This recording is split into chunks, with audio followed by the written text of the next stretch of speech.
আসসালামু আলাইকুম। চলে আসলাম দাঁত তোলার ১০ টাকা দাঁতের চিকিৎসার দ্বিতীয় ভিডিও নিয়ে। সেটা হচ্ছে আজকে আমার দাঁত তোলার ডেট ছিল, সেই জন্য সকাল সকাল চলে আসলাম। সকাল সকাল বলতে বাসা থেকে সকালে রওনা দিয়েছি, কিন্তু আসতে আমার দেরি হয়েছে। আমার 10টা 40-এ আমি এখানে আসছি। এখন প্রবেশ করবো ভিতরে। ভিতরে প্রবেশ করে কাগজ দিব। তো কাগজ দেওয়ার আগ মুহূর্তে আপনাদের কিছু কথা শেয়ার করতেছি। সেটা হচ্ছে এখানে ডেট ওয়াইজ আমার আসতে হবে। ডেট ওয়াইজ না আসলে আপনি যদি একদিন আগে পরে আসেন তাহলে কোনো কাজ হবে না, কারণ প্রত্যেকটা ডেটে ওদের নির্দিষ্ট সংখ্যক রুগী দেওয়া থাকে। যদি আপনার একদিন ডেট মিস হয় সেক্ষেত্রে অনেক রিকোয়েস্ট করে হয়তোবা সম্ভব, কিন্তু এটা আসলে শিওর না। তো আমার কথা হচ্ছে আপনি এত দূর থেকে যাবেন, অবশ্যই ডেট ওয়াইজ যাওয়ার চেষ্টা করবেন যত কষ্টই হোক। তো যাই হোক, ভিতরে প্রবেশ করব। ভিতরে প্রবেশ করার পর যে অবস্থা আমার হবে সেটা খুবই ভালো একটা অবস্থা হবে না। তো দাঁত তোলার জন্য আমি খুবই ভয় পাচ্ছিলাম। আশেপাশে যারা দাঁত তুলতেছিল সবাইকে দেখতেছিলাম, আবার অনেকে দাঁত তুলে সেলাই করতে হয়। তা আমার দাঁতের জাস্ট গোড়াটা ছিল, ওই গোড়াটা তুলবে, এই জন্য হয়তো বা সেলাই করা নাও লাগতে পারে। আমি সেলাই করার কথা শুনে আরও ভয় পেয়ে গেছিলাম। তবে যাদের সেলাই করতে দিয়েছে, সেলাই করে দিয়েছে, তারা 1 মাস পরে এসে আবার সেলাই কাটতে হবে।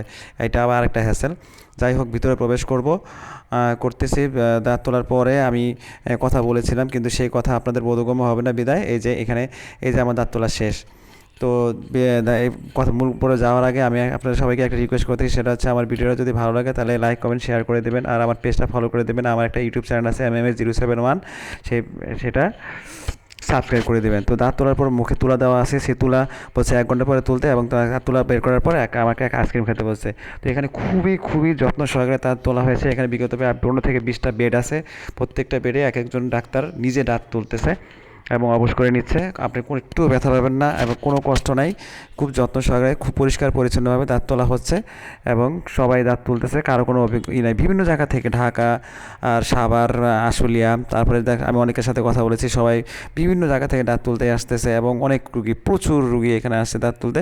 জাস্ট আপনাকে একটু ওয়েট করতে হবে। আমার প্রায় 2 ঘন্টা বসে থাকতে হয়েছে, এটাই একটু যন্ত্রণা, আদারওয়াইজ কোনো সমস্যা নেই। আমাকে প্রায় 600-700 টাকার অ্যান্টিবায়োটিক দিয়েছে। অ্যান্টিবায়োটিকটা বাড়ি থেকে কিনতে আমার প্রায় 35 টাকা লেগেছে। সেই অ্যান্টিবায়োটিকগুলো দিয়েছে, বলছে যে যত্ন সহকারে খাওয়ার জন্য, গরম পানি দিয়ে কুলি করার জন্য।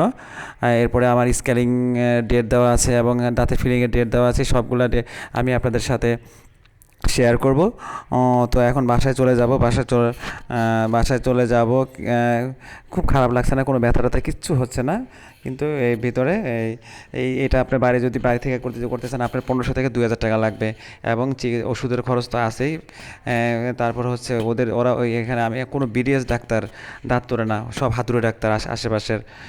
তো আপনারা এখানে আসতে পারেন, আমার মানে মতামত হচ্ছে আপনারা আসতে পারেন, খুব একটা খারাপ না। তো ভিডিওটা কেমন লাগলো বা কেমন হলো, আপনাদের কোনো অভিজ্ঞতা থাকলে শেয়ার করতে পারেন। আমার ভিডিও করার উদ্দেশ্য হলো আপনারা যেন উপকৃত হন। আমার প্রত্যেকটা ভিডিওরই একটা মেসেজ থাকে। তো আজকে ভিডিওটা ওরকমই করার চেষ্টা করেছি। আমাকে সবাই পরামর্শ দিয়ে সাহায্য করবেন। সবাইকে অনেক ধন্যবাদ। আসসালামু আলাইকুম।